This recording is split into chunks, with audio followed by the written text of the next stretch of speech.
Assalamualaikum warahmatullahi wabarakatuh. Halo semuanya, kami dari kelompok 7 dengan anggota saya Hafiz Rahmat Kurniawan, lalu ada Saya Tunggu Devi Indonesia. Saya Reza Aurelia Saputri. Saya Dezra Nusaiza. Saya Muhammad Afal Baru. di sini kami akan menjelaskan tentang modul 8 yaitu dari player yang pertama akan dijelaskan oleh Saneza. Ada yang silakan. Yang pertama adalah bentuk 1 yaitu karakteristik lapisan network. Lapisan network atau layer berada pada model OSI adalah penyedia layanan untuk mengirimkan data melintasi batas jaringan. Protokol utama yang digunakan di sini adalah IPv4 dan IPv6. Kemudian 81.1 lapisan network. Untuk memindahkan data dari pengirim ke penerima, lapisan ini melakukan 4 operasi dasar. Yang pertama adalah pengalamatan perangkat akhir. Setiap perangkat harus dikonfigurasi dengan alamat IP yang unik dan untuk diidentifikasi di alamat IP yang unik untuk diidentifikasi di dalam jaringan. Kemudian yang kedua, enkapsulasi. Lapisan ini menerima segmen dari transport layer dan membungkusnya menjadi paket. Proses ini menambahkan informasi alamat IP pengirim dan penerima. Yang ketiga adalah routing. Router berfungsi sebagai penghubung antar jaringan. Router memiliki jalur terbaik yang harus dilewati paket agar sampai ke tujuannya. Yang keempat adalah dekapsulasi. Saat paket tiba di host tujuan, lapisan network memeriksa IP header. Jika alamatnya cocok, header dilepas dan data dalam kurung segmen diberikan ke transport layer. Kemudian masuk ke 81.2 enkapsulasi IP. IP membungkus segmen data dengan menambahkan header. Bagian uniknya adalah header ini akan terus menyertai paket dari saat dikirim hingga sampai ke tujuan akhir. Router ini sepanjang jalan hanya membaca alamat tujuan pada header untuk menentukan kemana paket harus diteruskan tanpa mengubah isi datanya. Kemudian 8.1.3 karakteristik IP. IP dirancang sebagai protokol dengan overhead yang sangat rendah. Ia hanya memberikan fungsi dasar yang diperlukan untuk mengirim paket. IP tidak dirancang untuk memantau apakah paket sampai atau lebih lama. Kemudian 8.1.4 connection. IP bersifat connectionless. Artinya tidak ada sesi komunikasi yang dibangun sebelum data dikirim. Pengirim tidak tahu apakah penerima sedang aktif atau tidak. Penerima tidak tahu kapan paket akan datang. Kemudian hal ini membuat proses pengiriman sangat cepat karena tidak ada waktu yang terbuang untuk negosiasi koneksi di awal. Kemudian 8.1.5 best effort. IP tidak menjamin pengiriman paket. Karakteristik ini sering disebut unreliable, tidak andal. Tanpa error, jika paket rusak atau hilang karena gangguan kabel atau kemacetan di router, IP akan membuang paket tersebut. Kemudian 8.1.6 media independent. IP dapat beroperasi di atas berbagai jenis media fisik tanpa perlu mengubah format paketnya. Fleksibilitas, paket IP yang sama bisa melewati kabel tembaga. Kemudian MTU, meskipun bebas media, IP harus menyesuaikan ukuran paket dengan kapasitas maksimal media yang dilewati. Kemudian masuk ke 8.1.7 cek pemahaman. Bagian ini menekankan bahwa efisiensi internet bergantung pada pembagian tugas, yaitu network layer fokus pada kecepatan dan pemilihan jalur, kemudian transport layer fokus pada memastikan data sampai dengan utuh dan urutan yang benar. Selanjutnya akan diteruskan dengan rekan saya. Oke, baik, di sini saya akan menjelaskan tentang IP versi 4 yaitu paket. Dan di sini ada berisi dari paket header, IP versi 4 paket header, lalu ada paket header flex dan juga ada sampel IP versi 4 headers in workshop. Yang pertama kita akan menjelaskan apa sih IPv4 pengertiannya. Apa sih pengertian dari IPv4 paket header? Di mana IPv4 paket header ini adalah bagian dari paket IPv4 yang berisi informasi kontrol untuk mengirim data di jaringan. Dan juga header juga digunakan oleh router untuk menentukan alamat pengiriman, alamat tujuan, jenis protokol, dan juga proses pengiriman paketnya. Lalu dari suku IPv4 terdiri dari header dan juga data payloadnya. Dan untuk ukurannya ada dua, ukuran minimalnya itu 20 byte dan juga ukuran maksimalnya 60 byte. Lalu untuk IPv4 paket header field itu dia ada versi yang mana menunjukkan versi IP yang digunakan. Misalkan ada version 4 dan juga untuk selanjutnya ada internet header length atau IHL yang dimana akan menentukan panjang header IPv4. Contoh internet header length-nya ada 5 dan juga ada 4 dan juga bisa 5 dikali 4 hingga 20 byte. Lalu untuk selanjutnya ada type of service ya, yang dimana atau TOS digunakan untuk menentukan prioritas paket data di jaringan. Contohnya itu seperti video call memiliki prioritas lebih tinggi dibandingkan download biasa. Lalu ada yang keempat, total length, yang dimana menunjukkan ukuran total paket. Jadi untuk menentukan total paketnya sendiri, kita menambahkan dari header dan juga data yang kita gunakan. Lalu ada identification digunakan untuk memberi identitas paket saat terjadi fragmentasi, di mana agar paket yang dipisah dapat disusun kembali. Lalu untuk yang keenam ada flags, yang dimana flags ini berfungsi sebagai pengatur fragmentasi jaket. Terdapat DF, down fragment, dan juga MF, more fragments. Lalu ada fragment offset, yang dimana juga menentukan posisi fragment dalam paket asli, yang dimana digunakan saat susunan ulang paket. Lalu ada time to life, yang mana menentukan batas jumlah router yang dapat dilewati oleh paket tersebut. Jadi setiap melewati router dia akan dikurangi time to life-nya. Misalkan paket 1 dia sudah melewati router pertama, dia akan dikurangi, jadi data-nya dikurang 1. Lalu ada protokol juga untuk menentukan jenis protokol layar atas, yang dimana contohnya 1 ada ICMP, 6 ada TCP, lalu 17 ada UDP.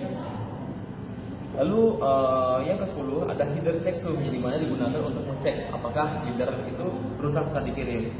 Lalu pada saat dikirim jika rusak atau error, dia akan dibuang. Lalu untuk source address, yaitu alamat pengirim paket, di mana contohnya itu kayak seperti alamat pada umumnya ada 192.168.1.0. Lalu untuk destination-nya itu alamat tujuan paket, yang mana itu contohnya itu ada di 8.8.8.8. Lalu untuk dari 8.2.3 itu menjelaskan IPv4 tentang headers in WireShark, di mana WireShark adalah aplikasi untuk menangkap dan menganalisis paket jaringan. Lalu cara melihat IP versi 4 IP versi 4 header di WireShark. Pertama itu kita akan membuka WireShark, lalu kita memilih interface jaringan, lalu klik start capture. Yang keempat, lakukan aktivasi internet. 5 pilih salah satu paketnya yang akan kita cek, dan juga 6 akan buka bagian. Informasi yang kita dapatkan ketika kita menggunakan WireShark ini, yang pertama kita dapat source IP-nya, kedua dapat destination IP-nya, ketiga dapat time to life-nya, lalu ada protokol, header length, flags, dan checksum. Untuk materi IPv6 paket akan dijelaskan oleh rekan saya.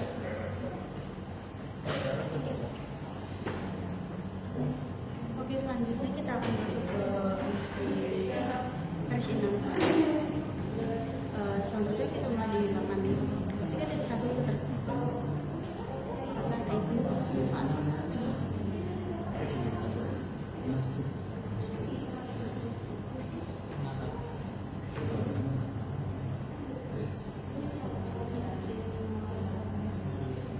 Di sini kita memakai IP versi 4. IP versi 4 adalah protokol jaringan yang digunakan untuk memberikan alamat pada perangkat agar dapat berkomunikasi di internet. IP versi 4 menggunakan alamat 32 bit.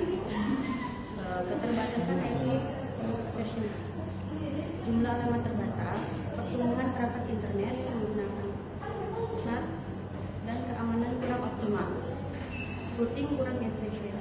Selanjutnya 8.3.2 gambaran umum IP versi 6. Selanjutnya IP versi 6 adalah pengembangan dari IP versi 4 yang dibuat untuk mengatasi keterbatasan IP versi 4. IP versi 6 menggunakan alamat 128 bit. Karakteristik IP versi 6 menggunakan alamat lebih panjang, yaitu 128 bit, ditulis dalam format hexadesimal, dipisahkan dengan tanda titik 2.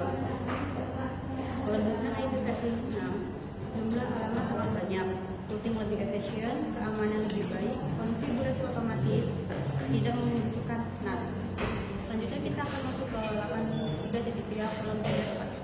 IP versi 4 dalam header paket IP versi 4. Perubahan header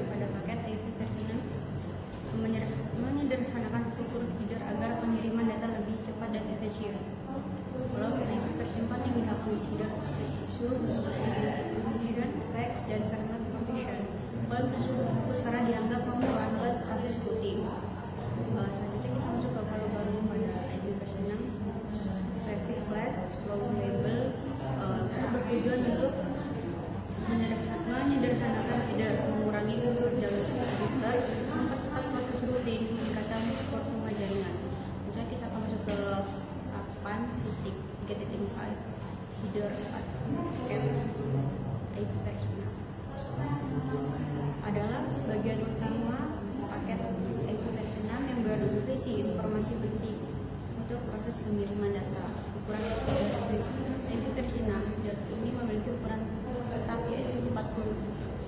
Bagian-bagian hidup IP versi 6: version, traffic class, label, firewall length, next header, hop limit, test address, dan destination address. Selanjutnya kita masuk ke 83.5. Di situ ada contoh video header. Nah, di contoh video header adalah aplikasi yang digunakan untuk menganalisasi lalu lintas jaringan. Informasi yang dapat dilihat dari address yaitu version, secure address, destination address, hop limit, firewall length, dan next address. Fungsi worksheet adalah membantu lalu lintas jaringan, analisis paket data, membantu analisis keamanan jaringan. Kemudian kita akan masuk ke 83.6, memeriksa pembahasan. Di 6 itu kesimpulannya adalah dibuat untuk mengatasi keterbatasan IP versi 4. IP versi 6 menggunakan alamat 128 bit sehingga menyediakan alamat lebih banyak. Header IP versi 6 sederhana dibandingkan IP versi 4. IP versi 4 memiliki routing lebih cepat dan keamanan lebih baik. Mirsec dapat digunakan untuk melihat paket IP versi 6 secara langsung. Selanjutnya akan dilanjutkan oleh rekan saya.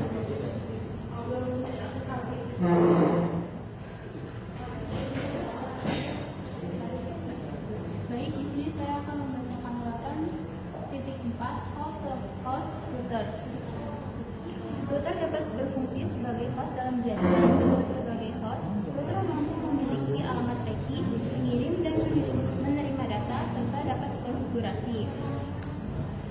Kemudian ada beberapa fungsi router, yaitu yang pertama memiliki alamat IP, kedua menyimpan konfigurasi jaringan, ketiga dapat diakses dari jarak jauh, lalu yang terakhir mengirim dan menerima data.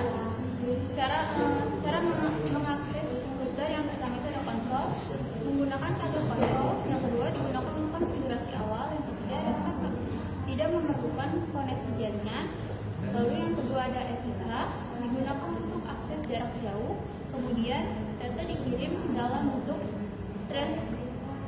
transkripsi, dan yang terakhir telnet, digunakan untuk akses jarak jauh.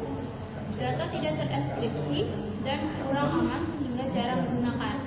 Kesimpulannya, router dapat berfungsi sebagai host untuk mempermudah pengelolaan dan administrasi jaringan. SSH menjadi metode akses jarak jauh yang lebih aman dibandingkan telnet. Teknologi jaringan pada dasarnya dirancang untuk mempermudah pekerjaan manusia, meskipun pada praktiknya sering membuat manusia panik hanya karena kesalahan konfigurasi kecil. Sekian, berikutnya akan dibacakan oleh teman saya.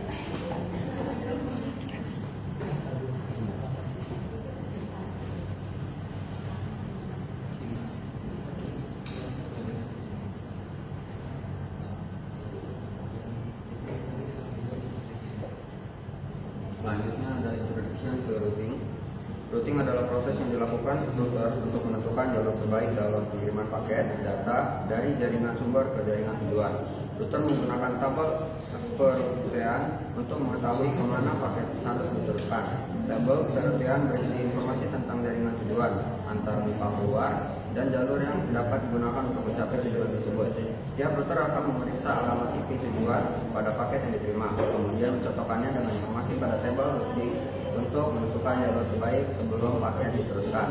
Pada 8.5.1 adalah putusan penerusan paket router. Router membuat putusan penerusan paket dengan memeriksa alamat IP tujuan paket dan membandingkan dengan isi tabel peruntukan. Jika jaringan tujuan terhubung langsung, router akan mengirim paket melalui antarmuka yang sesuai. Jika jaringan tujuan berada di jaringan lain, router akan meneruskan paket ke router berikutnya. Router menggunakan tabel peruntukan untuk menentukan jaringan tujuan, antarmuka keluar, next hop router, jalur terbaik menuju tujuan. Ketika router menerima paket, router akan memeriksa alamat IP tujuan, mencari jaringan tujuan pada tabel routing, menentukan antarmuka keluar atau next hop, dan meneruskan paket menuju tujuan. Router selalu memilih rute yang paling sesuai agar pengiriman paket berlangsung efisien dan paket dapat sampai ke tujuan dengan benar. Pada 8.5.2, tabel perotean atau router IP.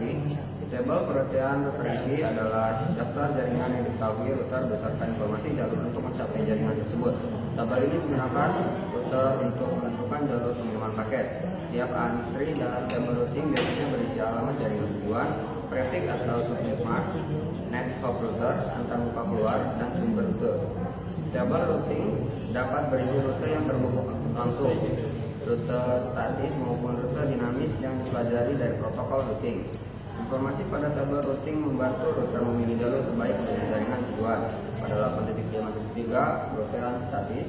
Perotean statis adalah metode routing yang dikonfigurasi secara manual oleh administrator jaringan. Jalur routing tidak akan berubah otomatis kecuali administrator mengubah konfigurasi tersebut. Keuntungan perotean statis adalah yang pertama, konfigurasi sederhana. Yang kedua, tidak memerlukan bandwidth tambahan atau pertukaran informasi routing. Dan yang ketiga adalah lebih aman karena tidak bertukar informasi routing otomatis. Dan kekurangannya adalah yang pertama, sulit dikelola pada jaringan besar. Yang kedua, tidak menyesuaikan perubahan jaringan secara otomatis. Dan yang ketiga adalah membuat konfigurasi manual jika terjadi perubahan topologi. Routing statis biasanya digunakan pada jaringan kecil atau jaringan dengan jalur yang tetap dan sederhana. Pada 8.5.4, perotean dinamis. Perotean dinamis menggunakan protokol routing untuk bertukar informasi jaringan secara otomatis antar router. Router dapat mempelajari jalur baru dan memperbarui tabel routing secara otomatis ketika terjadi perubahan jaringan. Contoh protokol routing dinamis adalah RIP, OSPF, dan EIGRP. Keuntungan routing dinamis yang pertama adalah cocok untuk jaringan besar, dapat menyesuaikan perubahan topologi secara otomatis, mengurangi konfigurasi manual indikator, dan memilih jalur terbaik secara otomatis. Lalu kekurangan routing dinamis adalah menggunakan bandwidth tambahan, membutuhkan sumber daya router lebih besar, dan konfigurasinya lebih kompleks dibandingkan routing statis. Routing dinamis banyak digunakan pada jaringan perusahaan dan jaringan berskala besar karena lebih fleksibel dan efisien. Pada 8.5.5 adalah sebuah video tabel perotean router IPv4. Di dalamnya ada materi video ini menjelaskan informasi yang terdapat pada tabel routing IPv4 router. Tabel routing router berbeda dengan tabel routing host karena router memiliki lebih banyak informasi untuk proses penulisan paket. Pada 8.5.6 adalah pengantar tabel perotean IPv4. Perintah stop routing digunakan pada model previous EXE router Cisco IOS untuk menampilkan tabel routing IPv4. Output dari perintah ini menunjukkan semua jaringan yang diketahui router serta sumber routingnya. Beberapa kode umum pada tabel routing adalah L atau lokal, C atau connected, S atau statis, O atau OSPF, dan D adalah EIGRP. Router yang terhubung langsung akan muncul otomatis ketika terbuka aktif dan memiliki alamat IP. Sedangkan router statis dikonfigurasi melalui manual oleh administrator. Contoh pada tabel routing menunjukkan bahwa router dapat memiliki jaringan terhubung langsung, rute statis, rute dinamis yang dipelajari dari protokol routing. Tabel router membantu router menentukan jalur terbaik menuju jaringan tujuan sehingga paket dapat dikirim dengan efisien dan cepat.